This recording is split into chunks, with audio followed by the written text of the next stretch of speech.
Greetings and salutations, everyone. I hope everyone is doing well today. Today I have an absolutely mind-blowing upload to share with you. I talked a little bit about it on Monday, and since I have been looking forward to sharing this information with you guys. Before we jump into all of it, a couple links. As many of you know, I rely on Patreon, PayPal, channel membership, and the merch to help the channel to continue to grow and go. Links to Patreon, PayPal, and channel membership is in the description below. The merch is displayed directly under the video. Also, Dogman, Frightening Encounters, Volume 1 through 3, the audiobook versions. They were written and researched by Tom Lyons, narrated and produced by me, Jeff Nadolny. Those audiobooks are available on Audible, Amazon, and iTunes, links to which are also in the description as well. And finally, last but definitely not least, if you'd really like to help support the channel to continue to grow and go, simply subscribe. It does not cost you a cent. Click that like button, takes half a second. If you don't want to miss out on any of the informative uploads I put out daily, click that bell icon, and folks, please leave a comment. Why? Well, because all these things really do help this channel to continue to grow and go. And folks, they really do matter. Now, everyone, I have taken far too much of your time. Let's jump into today's upload, shall we? On Monday, I discussed a little bit about a study that is going on in Harvard by two professors from Harvard and another professor out of Montana. And it perfectly lines up with what I've been talking about and what I've been researching for the last couple of years. Also, it may answer a lot of our questions like, where do they go so rapidly? Why can't we take a picture of them? Or why isn't there any clear pictures of these creatures? 2 years ago, I met a gentleman who emailed me a whole lot of information, lectures, information on reptilian case files, information on Dulce, and while looking into all of that, I really started to really believe that quite possibly the Dogman, maybe Bigfoot, have an alien connection. And now I truly believe it. And when I say, I shouldn't even say alien, I should just say terrestrial, whether it be dimensional or from outer space. And about a month ago, I was late to the game, but bought the book Skinwalkers at the Pentagon, and it discusses how Jonathan Axelrod and two other naval intelligence officers investigated the Nimitz Tic Tacs. Shortly thereafter, they went to Skinwalker Ranch to kind of debrief and calm down a little bit, like take a reprieve. Strange place to take a reprieve.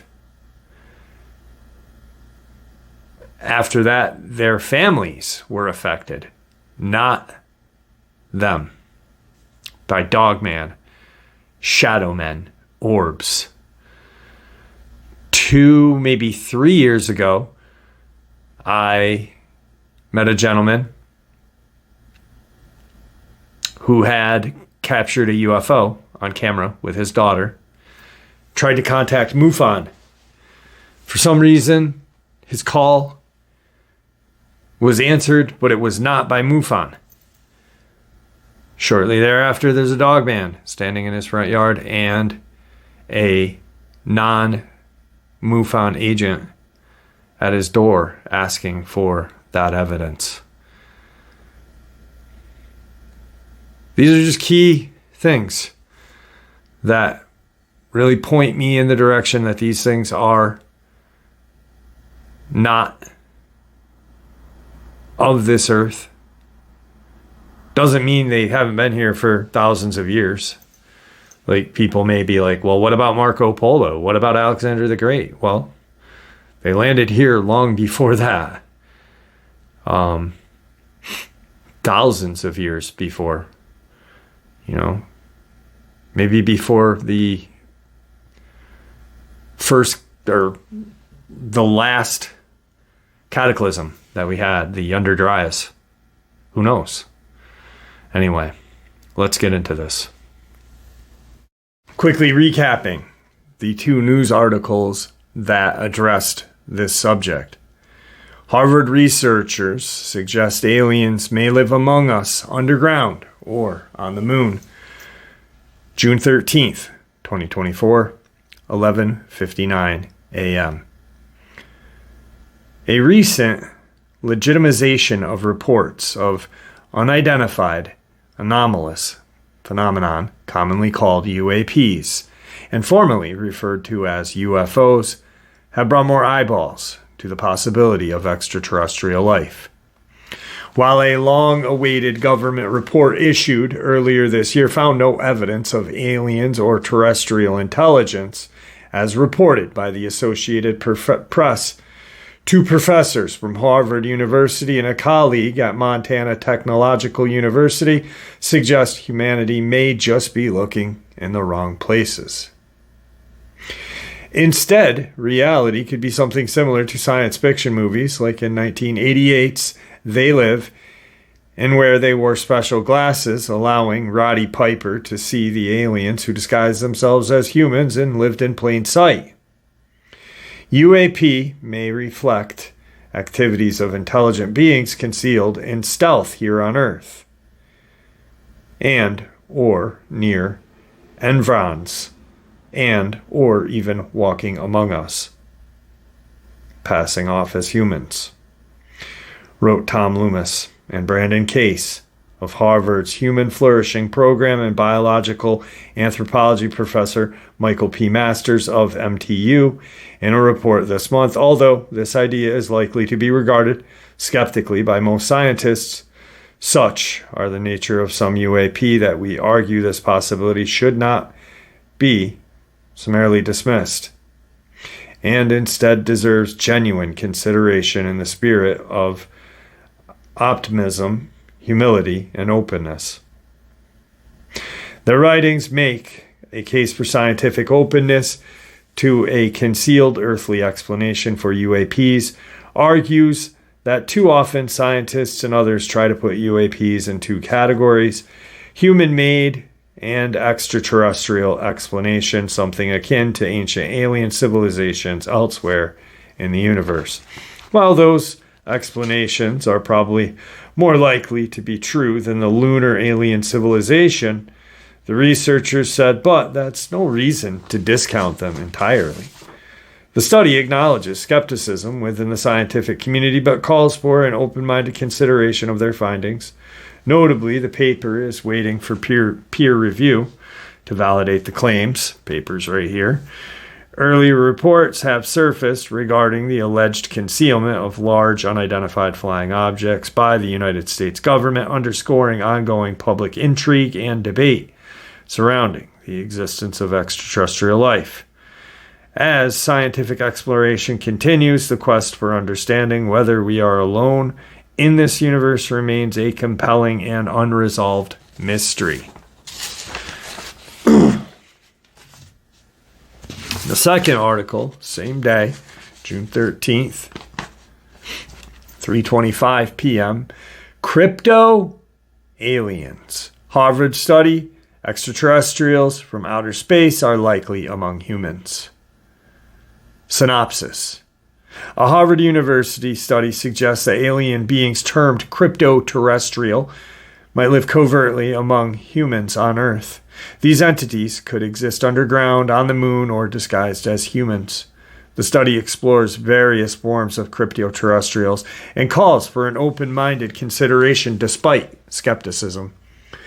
The paper is pending peer review, continuing intrigue about extraterrestrial life.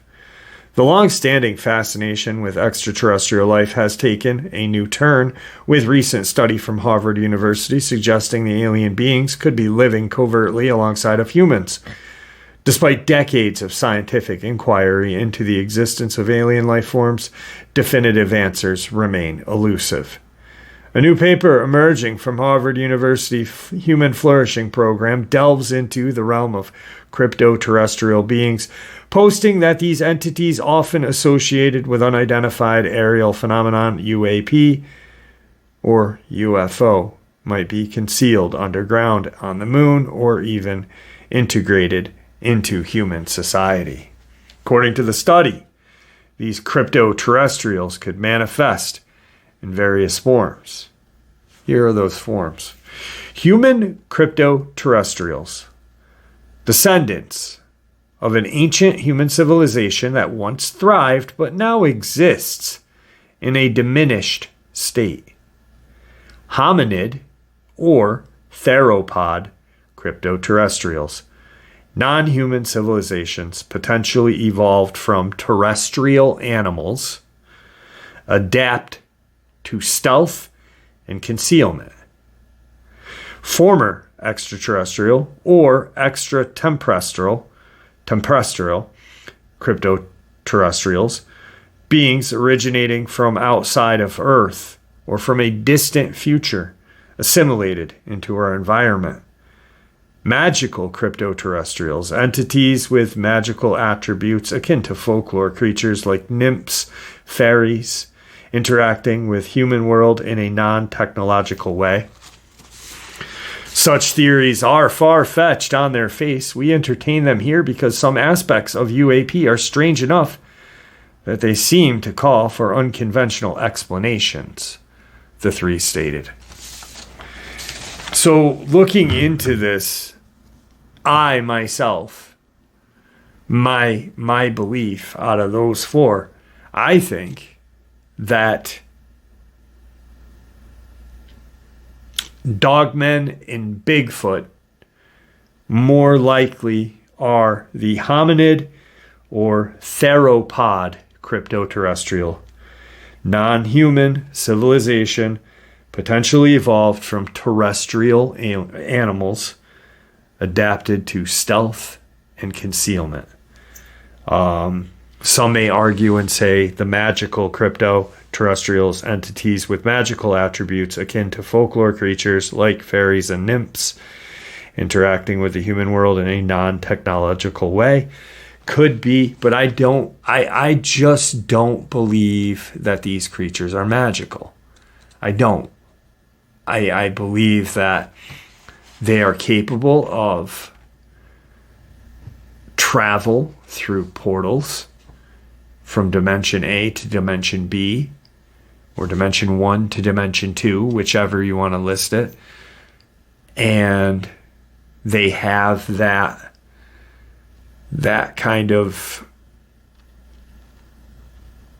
whatever humanity had long ago before we lost it, thousands of years ago, to where we could feel what was going to happen. I do believe that, the people who are mediums, I do believe that we all had that. I also believe that even though science says we do use more than 10% of our brain, I do believe that, but I don't believe that we are even close to using 100%.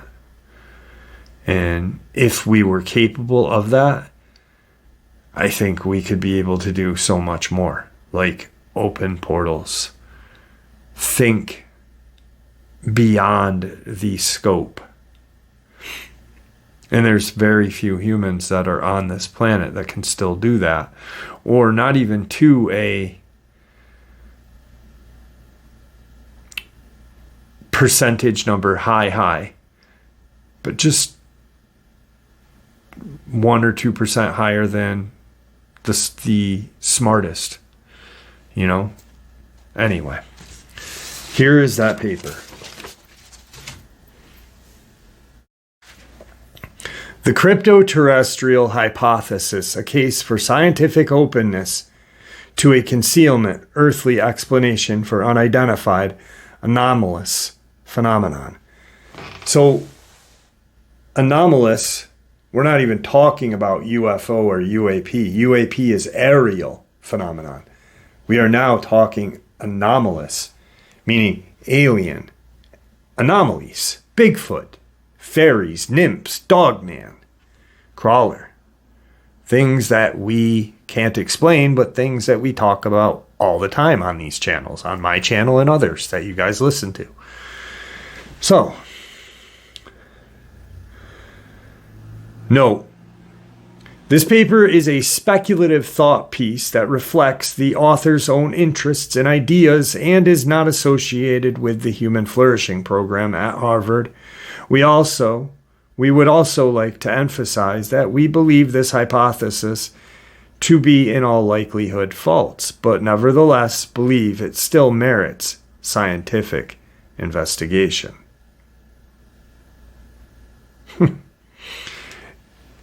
They have to put that in there.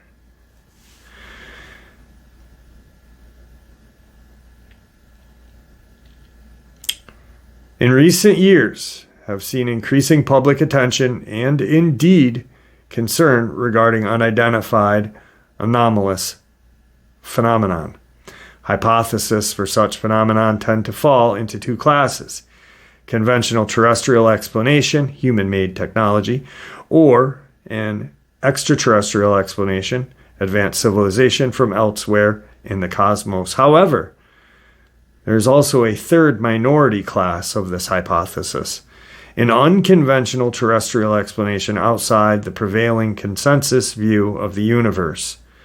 This is an ultra-terrestrial hypothesis, which includes as a subset crypto-terrestrial hypothesis, namely the notion that UAP may reflect activities of intelligent beings concealed in stealth here on Earth, underground, and or is near environs, the moon, and walking among us, passing off as humans. Although this idea is likely regarded with skepticism by most scientists, such is nature of some UAP that we argue this possibility should not be dismissed and instead deserves genuine consideration in the spirit of humility, openness, keywords, philosophy, science, extraterrestrial, ultra-terrestrial. Received March 12th, 2024. Accepted April 22nd, 2024. Published October of 2024. It's not even October yet. Here we go. There's a lot. This paper explores a hypothesis concerning unidentified anomalous phenomenon and follows another by the same first author focusing on a related hypothesis recently published in the Journal of Transpersonal Psychology, Loomis, in 2023. Essentially, the disclosure around UAP is dominated by two main classes of explanation: a conventional terrestrial origin, human technology, or an extraterrestrial origin, advanced civilizations arriving from somewhere else. However, such is the strange nature of many UAP that observers close to the topic have been compelled to consider a more unconventional set of theories known collectively as the ultra-terrestrial hypothesis. This donates a broad category of conjecture centered around the possibility that UAP may involve forms of non-human intelligence, or NHI, that are already present in Earth's environment in some sense, which Puthoff in 2022 describes as a sequestered terrestrial culture. Existing papers have suggested UAP may evolve beings from dimensions that coexist alongside the four dimensions of space-time we usually perceive, and or the UAP occupants are extra-tempestrial, traveling through the fourth dimension to visit different periods of the Earth's history, which may involve our descendants returning to study their own hominin evolutionary pasts. Masters 2019-2022. In writing that paper, though, the author became increasingly aware of the depth of evidence and theory that also tentatively supports another ultra-terrestrial explanation, the crypto-terrestrial hypothesis. Our focus here, which holds that UAP may reflect activities of NIH concealed here on Earth, underground, and its environs. Indeed, the philosopher Bernardo Kastrup in 2024 recently argued that a version of the CTH was, despite in seemingly outlandish, unlikely, and far-out nature, the most reasonable scenario for UAP and NHI. As such, a paper which explored the CTH in depth seemed a logical next step and furthermore a useful counterpart to the interdimensional paper. Fundamentally, UAP constitutes an extraordinary imperialistic mystery, which science is surely obliged to investigate, yet has rarely done so, at least in the open, public, visible way. They just don't want us to know that they're looking at this. Especially when it comes to the more unconventional ultra-terrestrial hypothesis. As such, together, the previous and current paper will hopefully serve as valuable pieces of this emergent jigsaw puzzle that is humanity's attempt to better understand this existentially important yet hitherto all too often overlooked phenomenon. The paper begins by briefly noting the recent history and concern over this topic. However, this subject has been extensively covered elsewhere, including by Loomis in 2023. Those papers offer a relatively recent summary of the relevant terrain, so we will merely point to such sources. Rather than delving into detail, then we can explore the CTH over 5 sections, reflecting on limits to historical and geological knowledge, traces of lost civilizations, traces of underground civilizations, traditions around magical cryptoterrestrials, and UAP-related activity underground, underwater, and nearby, i.e. the moon. We conclude by noting that across these various considerations are actually the 4 distinct CTH. It's amazing. CTH whose merits were briefly considered. We recognize the CTH may rightly be regarded spectacularly by most scientists, but argue that nevertheless should not be ruled out and deserve consideration in the spirit of optimism, humility, and openness. Now, this writing is absolutely huge. It's just a stack of papers. This is it. I bookmarked some of what I feel to be notable and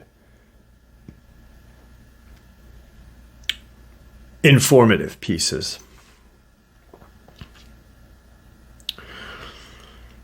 Within the broad ultra-terrestrial category, one theory, or collection of theories, if differentiated in a full-grained way, is the interdimensional hypothesis, of which this suggests UAP may involve beings from dimensions that coexist alongside the 4 dimensions of space-time humans usually perceive.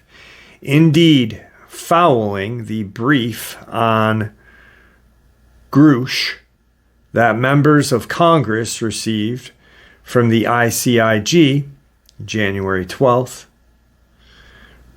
Representative Luna said, "I think it's important to listen to scientific words that Grush uses. Grush never said extraterrestrial or alien. He said interdimensional." On the same theme, Ron James, director of media relations for UFO research group MUFON, claims he has been informed by intelligence insiders of a very large contingent of biblically minded people within the Pentagon who have sought to shut down investigations into UAP based on a fear that these may actually involve demons coming from hell. Another hypothesis, which could, depending on how it is construed, be regarded as ultra-terrestrials time travelers, which is now being given serious consideration, most notably by Masters, who calls this extra-tempestrial explanation. One might also note that time-traveling NHIs, or future humans, could also be an aspect of a crypto-terrestrial hypothesis. The crypto-terrestrial hypothesis. In essence, as per all ultra-terrestrial hypotheses, the crypto-terrestrial hypothesis suggests the NHI responsible for the UAP may already be present in Earth's environment in some sense. So when we say UAP, don't think UFO. From right now in this article, do not think, or not article, thesis, writing, don't think UFO. Think anomalous. An anomalous creature, whatever, glitch, just think anomalies, okay? Sorry. However, rather than existing in other dimensions or other times, they are present in a relatively more conventional sense within current standard space-time dimensions, but are nevertheless hidden in some way, living underground. As with other ultra-terrestrial hypotheses, we should state outright that we consider this unlikely. Crucially, though, we do not regard it as impossible. Indeed, emerging observations seem to suggest it may well have some validity. It also could help assign some probability weightings. For instance, before the past few years, we personally would have rated the possibility of crypto-terrestrial hypothesis having some basis in truth as low as 1%. Now, in light of recent data, we put it around 10%. This still, of course, means we view CHT as 9 times more unlikely than likely. From other direction, though, we consider it 10 times more likely than we did before with our priors, having significantly shifted. Thus, not only should the CHT not be ruled out, we argue, it should be explicitly given due consideration. The rationale is similar to Nolan's remark, leaving open the idea that it's some form of consciousness that is non-material. Even if the CH or CTH also sounds crazy, people are seemingly becoming compelled to take it serious. Indeed, going further, we concur with Puthoff that the CTH should be actively investigated rather than passively and reactively waiting for relevant data to make itself apparent. It would behove us to set aside our tentativeness about any given hypothesis, place it on the table as almost certain true, and go for it. Doing so by elements of more forensic gumshoe style as a criminalistic and intelligent work.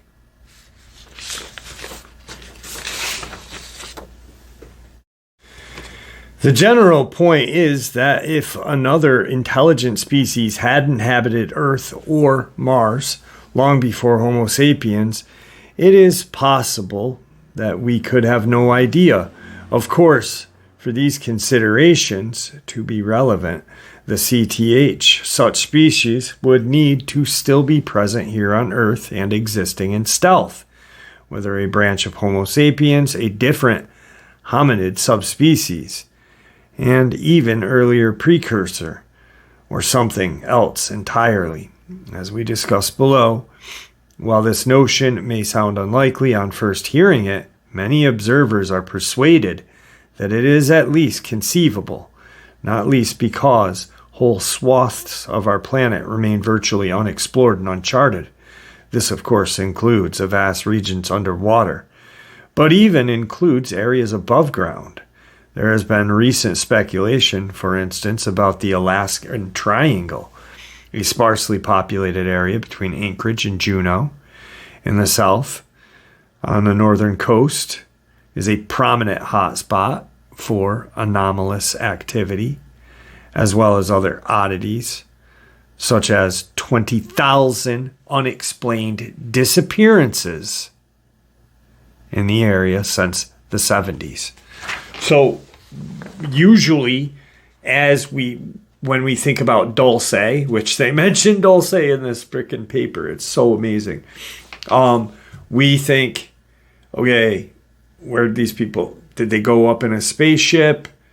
No, they were brought somewhere because the deal that was made with the humans, the people that control, and the Dracos to go to a deep underground military base or a deep underground base or layer for experimentation, genetic manipulation, and mutilation. But 20,000 people? What is it? That movie, The Fifth? God, hang on. Close Encounters of the Fifth Kind. They discuss that briefly in that movie, but I mean, since 1970, 50 years, 20,000 people, that's 4,000 people a year.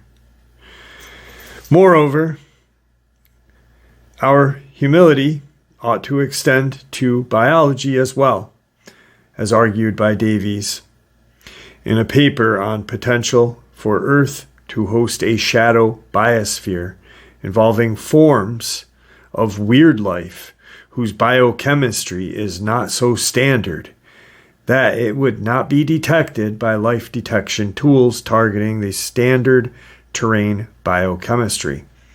This kind of idea has sometimes been known as paraphysical hypothesis, which initially denotes forms of life that are physical but are usually undetected and unknown to us.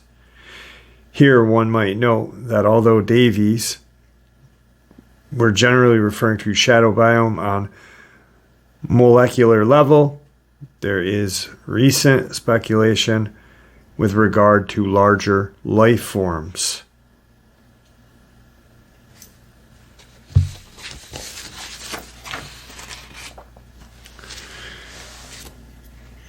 A paper in the Proceedings of the National Academy of Science, for instance, estimated roughly 20% of living mammal species remain undescribed. 20%. So still, right now, there is 20% of mammals on this earth that we have not discovered or don't have a name for. That, my friends, when that happens, that's cryptozoology. And so right here, species remain undescribed, with a bulk of that preceded hidden diversity likely found among rodents, bats, two families with strong preferences for subterranean dens and nesting sites. Among the most notorious candidates for hidden mammalian diversity is the Sasquatch, or Bigfoot, the large hairy primate, purportedly to inhabit forests in North America, with similar legends of comparable figures also found in other countries and ours. Dogman, they don't necessarily say Dogman, but other species that are comparable to Bigfoot. Indeed, this was mentioned in relation to the Alaskan Triangle, in which cryptozoologist Cliff Brackman is reported in saying anything of any size could be hiding in the wilderness. With so much fantastic habitat and so few people to compete with Sasquatch and other things basically have the run. While disregarding skeptics as mythical, the likelihood of the existence has been attested to by no means a figure Jane Goodall, who's the world's foremost primatologist. Indeed, Bindernagel and Meldrum argue the dismissals of the possibilities has more to do with unawareness of the evidence exactly as North American mammal than the absence of such evidence, with such evidence actually being quite solid and genuine, and that reasons for resistance is topic challenges prevailing knowledge. Even more relevant here, some UAP cases involve apparent NHIs that resemble such creatures. In Brazil, a farmer reported encountering a craft that had crashed on his property, out of which two animals appeared, one of which was the stereotypical gray, but the other looked like was hairy like a sloth, that said there was no other reason to be skeptical about the potential existence of other creatures. For instance, one often overlooked counter-argument regarding the existence of self-sustaining population of Sasquatch is that nearly all primate species are intelligent, social, and curious. Because this mythical creature is classified as a member of the primate order of mammals and considered its bipedal form and locomotion would be a member of the hominid clade specifically, which is the most intelligent and curious of all primates. One would expect to see Sasquatch frequently peering into villages and rummaging through trash cans. However, such instances are rarely, if ever, reported. On the other hand, although it is also possible that squatches could be anomalously solitary form of primate, hence their general elusiveness. So,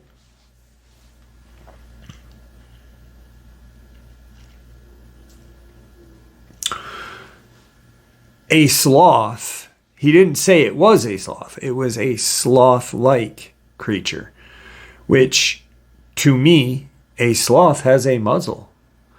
A sloth has large claws. You know?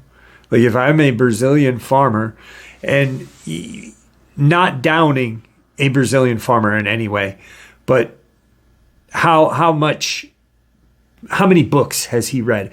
How much activity with the outer world has he had? You know what I mean? So he's probably not had a computer in his home.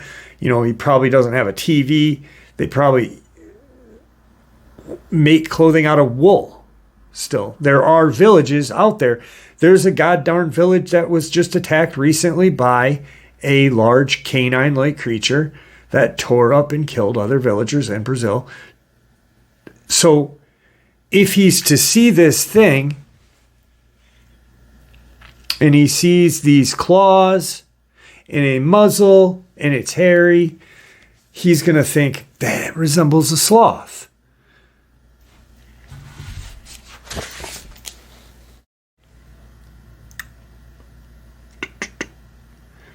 There is a long history of tales and potentially even suggestive evidence of skeletal remains and other traces of species of humanoid giants. Here again, there are a probability good reason for skepticism, though as with other aspects of this topic, we would not simply want to dismiss such ideas out of hand. So they're not addressing us, people who believe, people who know. I don't even like the word believe. We know these creatures exist. We've seen them. The majority of us that listen to channels like this and research stuff like this have seen evidence of these creatures' existence. So they're not referring to us with this healthy skepticism. They are referring to the people that, are at the water cooler talking about The Bachelor instead of really what is going on with these crazy biblical world-changing events that are happening right in front of us. And I'm not talking about just the wars. I mean, we are seeing things that shouldn't be on this planet right now, and there's a reason for it. And you know what I'm talking about.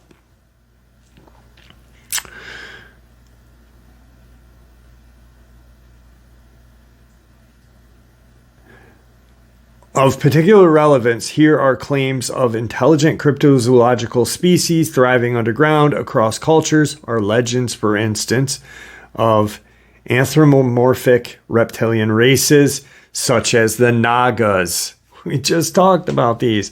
A semi-divine species of half-human, half-serpent beings thought to reside in the netherworld, or Patala, in Hinduism and Buddhism. Moreover, paleontologists have even speculated that such creatures could possibly have evolved from known zoological origins, analyzed by the morphological trends among dinosaurs towards large brains and upright postures in relation to species called Truden and suggests that they have survived mass extinction. It would likely have evolved into an upright reptilian figure dubbed as the Dinosauroid. We've talked about this. I mean, this paper is fucking amazing because I have literally talked about this stuff on this channel within the last couple of months. And here is a validation, my friends. Crucially, some people argue it could be actually have survived the extinction and continually developed by retreating below the ground, though it is unclear how viable this theory is. Even so, it is intriguing that reptilians have long been associated with the UAP topic, with speculation that some species does indeed represent an NHI that may be responsible for some UAP.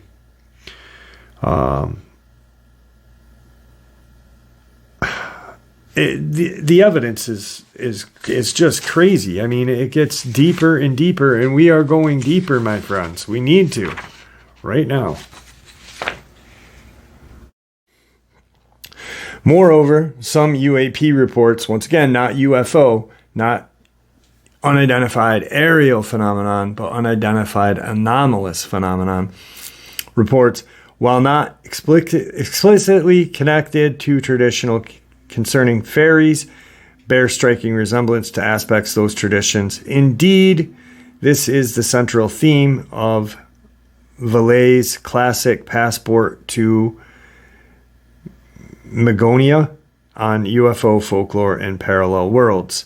Some of the encounters described above, for instance, abductions near Mount Shasta, already rhyme in the significant ways with fairy lore. Another intriguing example of this is the airship sightings in 1896 to 97 that captivated attention in the United States. I did a video on that, actually, when 1896 and 97, there were UFOs spotted. We weren't even capable of flying how these things were at that point. As charted in Vallely, involved aeronauts interacting with witnesses in ways that's of strange dreamlike qualities. One prominent rumor centers on a military mission in 1946, 1947, known as Operation High Jump, led by Rear Admiral Richard Byrd, to establish an Antarctic research base. The trip itself is well documented. Made a video on that. Great video. However, there has been long, strange rumors regarding the mission, both in terms of real purpose and actual outcome, including a claim that Byrd himself was pulled through some kind of vortex while flying and encountered a fantastical city inside the Earth inhabited by an advanced race of beings. There's that part, and then there's the idea that he crossed over this shelf and found this beautiful green land that was the size of the United States. So this is unbelievable. I'm blown away.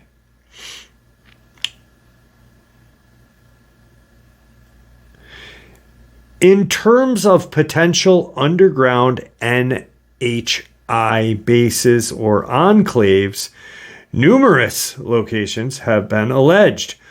One is in Antarctica, as noted in the previous section. Another is the base Dulce, that some people believe exists under the Archuleta Mesa near Dulce, New Mexico. As with many aspects of this topic, the allegations are suffused with confusion and mystery.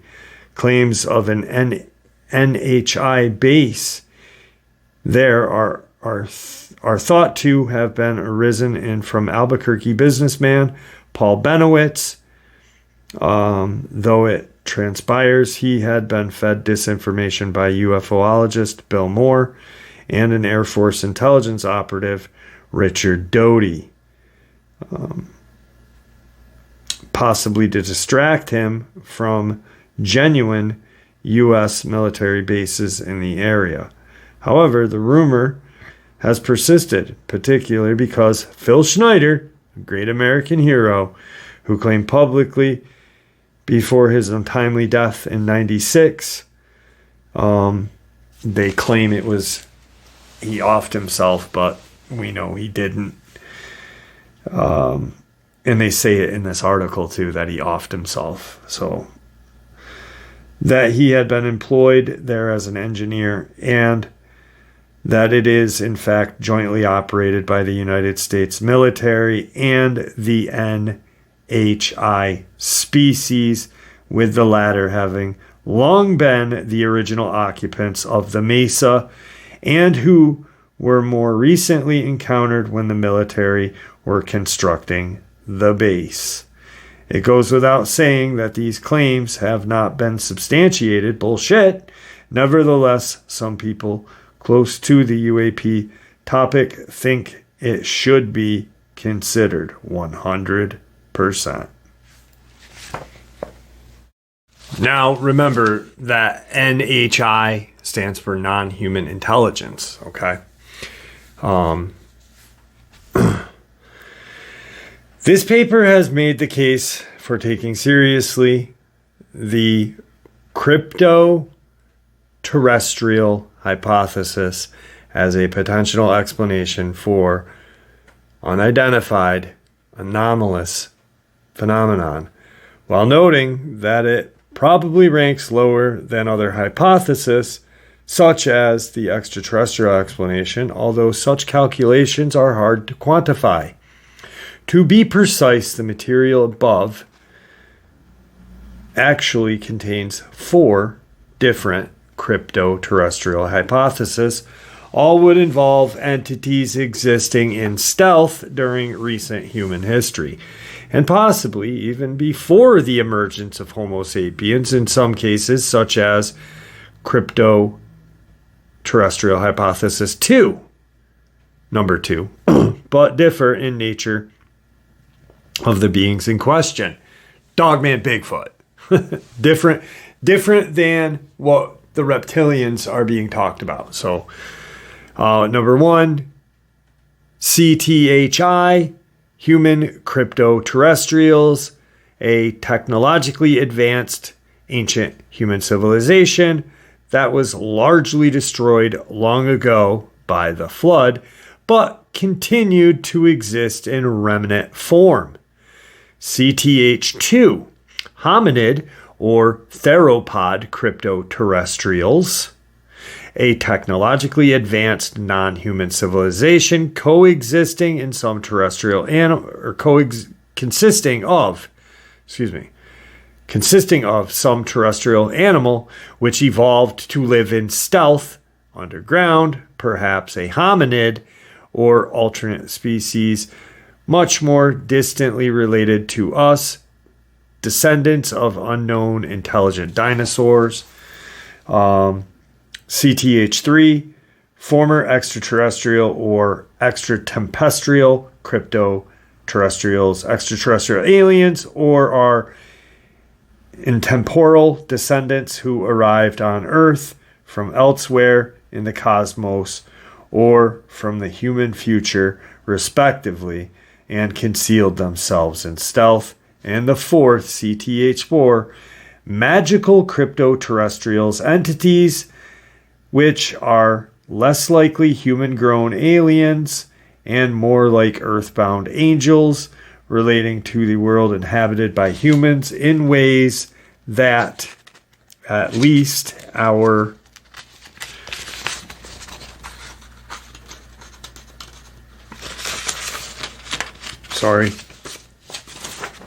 perspective are less technologically than magical, who are known in Europe language as names like fairy, elves, and nymphs.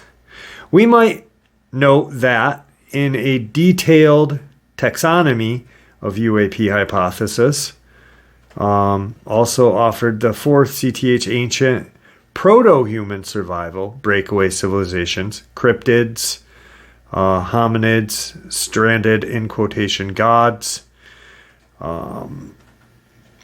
although they share that in common with the CTH2, hominid and theropod crypto-terrestrials. So when they say quote unquote gods trapped here on Earth, they mean like when the aliens landed in front of like the ancient Egyptians, and they were perceived as gods trapped here. That's Neil deGrasse's view, which they included in here, which is super cool. Then there's a bunch of reference points, and then this is the end of the article, and there's some really interesting stuff going on here. So I marked some things that I wanted to share with you. Former CIA officer Jim Semivan, for example, said, "There's an entity out there. There's some kind of non-human intelligence that's living with us on this fucking planet."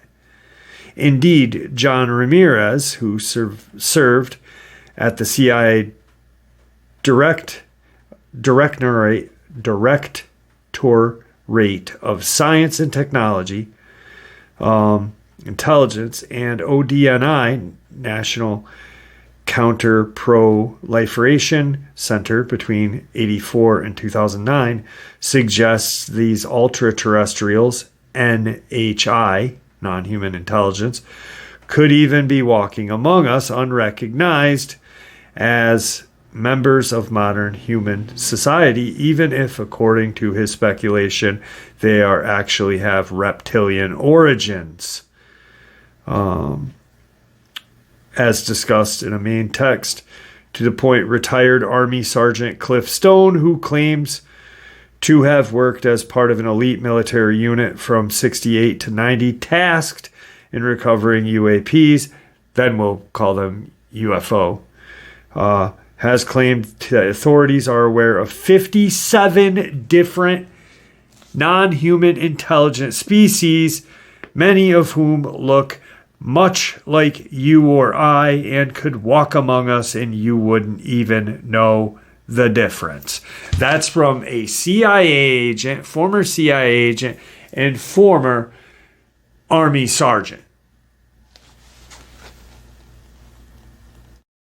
Just adding this for shits and giggles for all the people that have been on the live stream.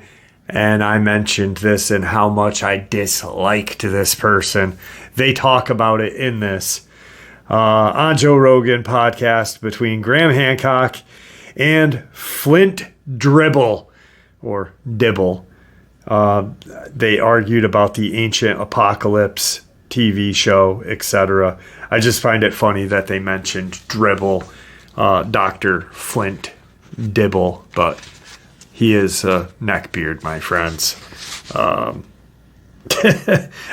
found it funny that it's mentioned in this article, and I wanted to share it with you guys who, if you've been to the live stream on Saturday, you will know what I mean, and you'll probably be laughing right now. So let's get into the other very interesting things that I want to share with you. We are coming to a conclusion on this.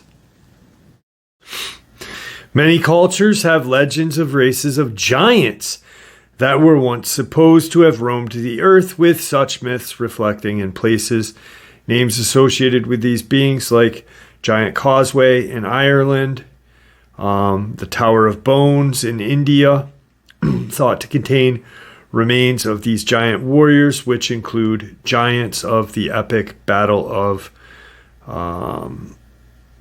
Mahabharata, perhaps the most interesting. This notion of giants is that people claim to have actually found evidence of such.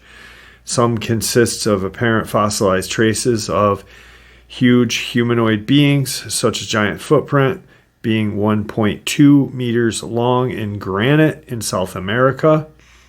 Another source of intrigue are forms of architecture that seem too large to have been designed for humans, such as recently unearthed and previously unknown biblical era layer of the Palestine city of Gath in Israel, which dates to the 11th century BCE, when especially pertinently, according to Samuel 1:17, the future King David slew the giant Goliath.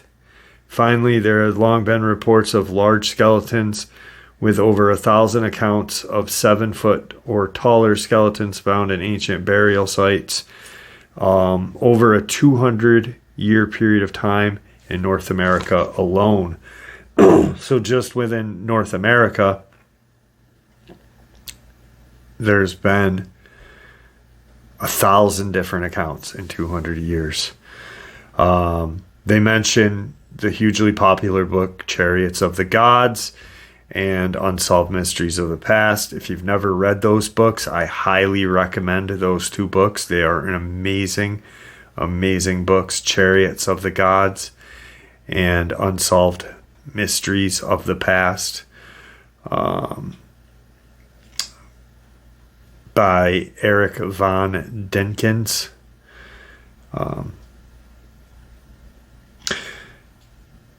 There's a connection to Mount Shasta in Lemura, who's apparently by Frederick Spencer Oliver, who presented himself. His book made claims of a tunnel to a secret city inside of Shasta, Mount Shasta, which hosted a mystical brotherhood of escapees from Lemura. similar to Beckley, includes a narrative given by a woman who is the princess Sharula from Telos, a subterranean city, which I've talked about. She and the others, Phil Schneider actually discusses her. She is with she's on humanity's side. These evil reptilians, the Dracos.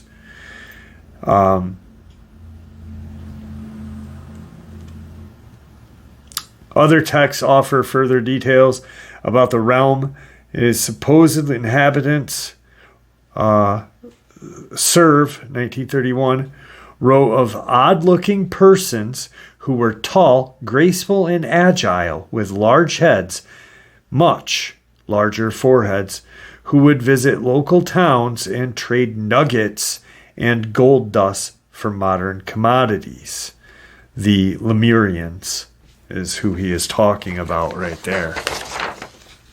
I have never heard of this, and I found it interesting, and I deep dove. Actually, after I get done narrating all this and putting this video together, I'm going deep diving on this subject because it interests me quite a lot, actually. Kirk describes subject as subterranean and, for the most part, invisible people, and notes that fairies are said to be of a middle nature betwixt man and angel, both as their constitution being framed of intelligent, studious spirits, and light-changeable bodies like those called astral, somewhat of the nature of a condensed cloud, and as to their lifespan, they live much longer than we, yet die at last, or at least vanish from that state, while their bodies of congealed air are sometimes carried aloft. Kirk notes their ordinary dwellings were thought to be subterranean, the earth being full of cavities and cells, and there being no such things as pure wilderness in the whole universe. Kirk describes reports of women yet alive who tell that they were taken away when in childbed to nurse fairy children and brought down into an underground city illuminated by a continual lamp and fire, often seen without fuel to sustain them. He also emphasizes, however, most people are completely incapable of seeing fairy folk. This required some kind of mysterious second sight, an endowment which seems to be place-specific, with some seers reporting that several did see the second sight when in the Highlands or the Isles. Yet, when transported to live in other countries, especially in Americas, they lose this quality. Interesting. I'm going deep diving on that, my friends. Many of the rumors surrounding Operation High Jump stem from the missing diary, which surfaced in the 70s, allegedly written by Byrd during the operation, subtitled A Secret Expedition and Journey to a Paradise Inside the Earth.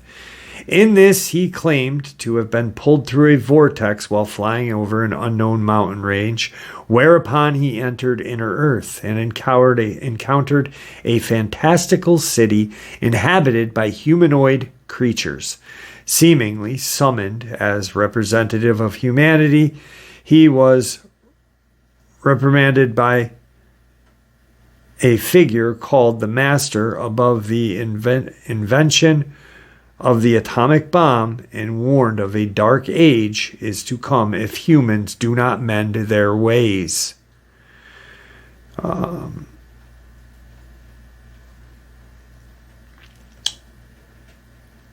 According to the documents leaked in 91, things take a strange turn. Just 2 days after arriving, bright lights were seen on the horizon. Sailors thought it was another ship, but they were below the Antarctic Circle in uncharted waters.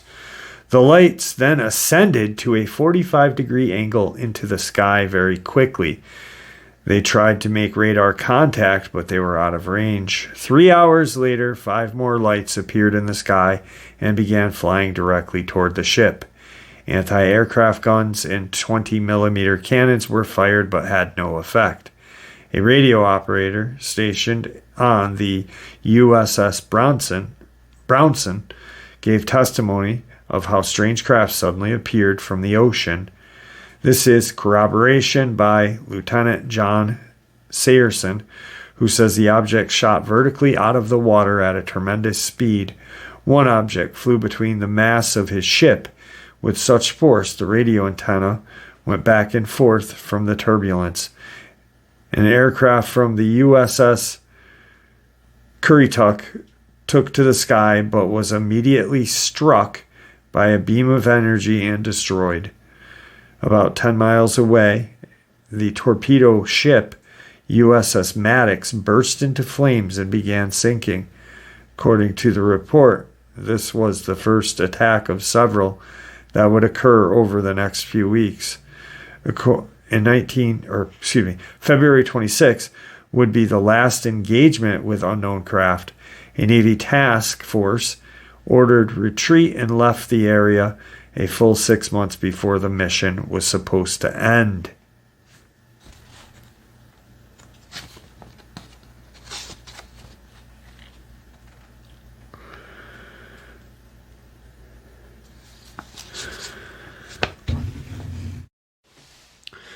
The last bit of this, Phil Schneider gave the following account of his alleged experience at Dulce Base at a public event in 1995.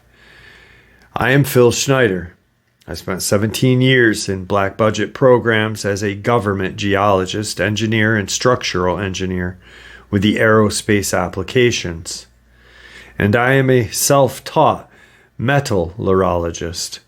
In working with black projects, I was involved in something very controversial, almost totally unbelievable to most of you. I was involved in building another base inside of Dulce, New Mexico, which is Los Alamos' laboratory. One, the southwest part of the Archuleta Mesa. We were in the process of the early stages of the building the 4 large tunnel-like holes. Some of them ran 2.5 miles under the surface. Anyway, after we drilled all 4, it took about 2 days to drill them.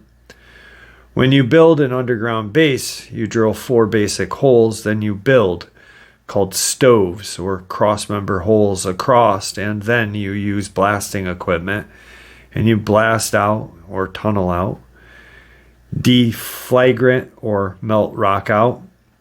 The equipment kept coming up broken, so we wanted to go down and see what was going on. We sent someone down, a human observer, or human observers in this case, to find out what was going on.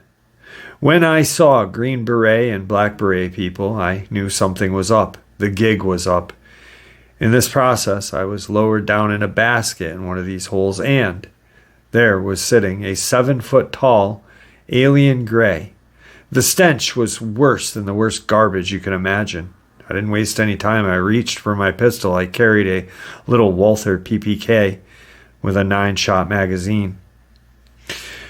When you are in an almost spacesuit environment and you reach for your gun, it is not the easiest thing to do, and then to pop the magazine into it and start shooting. Man, I killed 2 of them. Yeah, they are mortal. They die. However, in this process, one of them did this. All I remember is that he just kind of waved his hand in front of his chest, and the next thing I knew, this blue beam hit me and just literally opened me up like a fish. It was some form of electrical force because it was kind of like being hit with a lightning bolt. Burned all my toenails off. A green beret that was right behind me. He risked his life. He shoved me back into the basket and hit the button that took me up.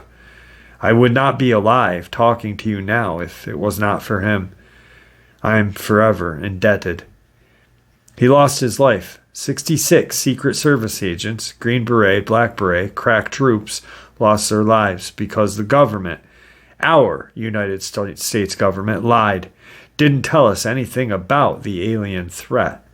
There is a war underneath there, and I am talking dead serious. So,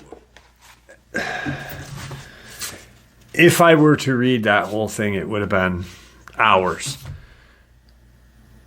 What I shared with you from that paper,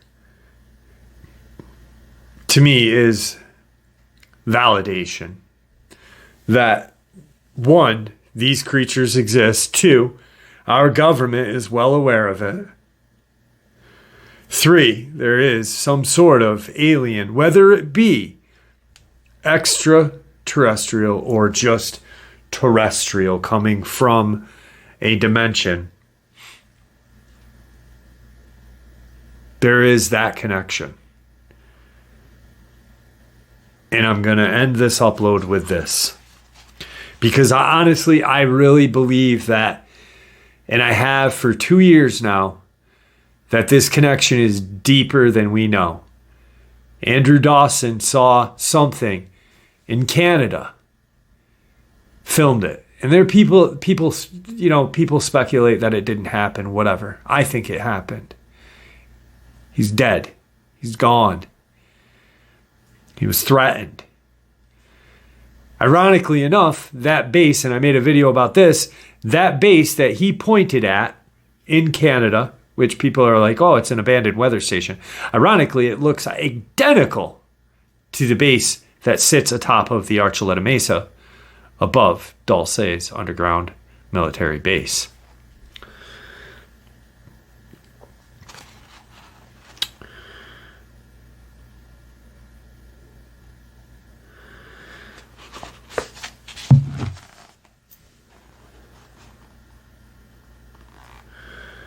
Jonathan Axelrod and his family are the poster children for the eruption of anomalies in their home following trips to Skinwalker Ranch. For more than a dozen years following his July 2009 and subsequent trips to the ranch, Axelrod's wife and then teenage children were subjected to nightmarish dogmen appearing in their backyard, to blue, red, yellow, and white orbs routinely floating through their home and in their yard, to black shadow people standing over their beds when they awoke, and to a relentless barrage of loud, unexplained footsteps walking up and down the stairs in their home. What was once a normal, middle-class home in suburban Virginia became an inferno of bizarre, unexplained phenomena. And Axelrod and his family were certain that the trigger for this transformation was his first trip to Skinwalker Ranch after doing a deep dive on the USS Nimitz Tic Tac. It is indeed lucky that Axelrod's family was and is extremely stable, psychologically well-adjusted and grounded, and prone to matter-of-fact reactions to these events.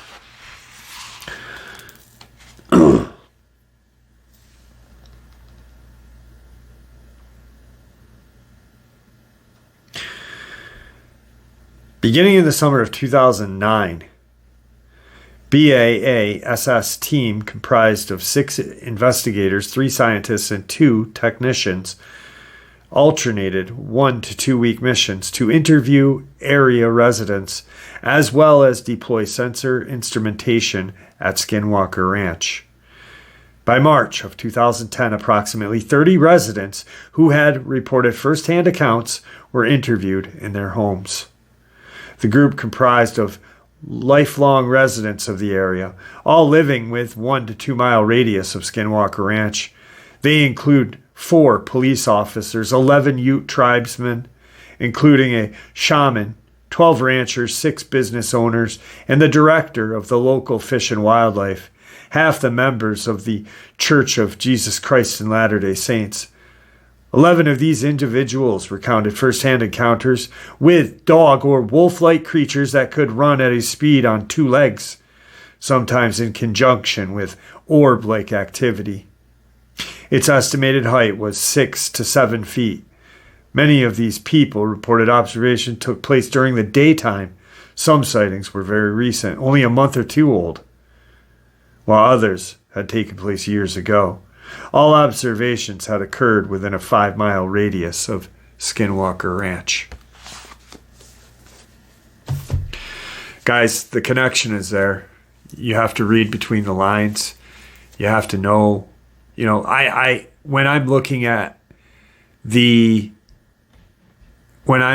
into the animal attacks, like Nancy Shaw, Brenda Hamilton, Christopher Whiteley, Corey Godsey, the young child that was Corey Godsey, a young 13-year-old boy in Knott County, Kentucky. The unnamed woman, or no, there is a name. No, so you have to read between the lines and look what you're looking at and look for certain things. To me, this is validation of what is out there and what's going on and who is in the know and what they're doing and why they're doing it. Anyway, with that being said, I want to thank you all for supporting this channel. It is your support, after all, that keeps this channel growing and going. And when I say growing and going, I don't mean going anywhere. I mean going like doing this research, growing with subscribers and different ideas. That's all because of you guys. And I appreciate that. I really do. You'll also help give people a place to share their experiences and theories judgment-free. So thank you. And with that being said, please stay safe, happy, healthy, and ever vigilant, keeping an eye on our children, our pets, our family, and friends. These creatures are real. They are out there, and they are dangerous. Share this information with those you love and care about, and it may just help save their lives someday. Until next time, never stop asking questions. Never stop searching for the truth, and God bless you.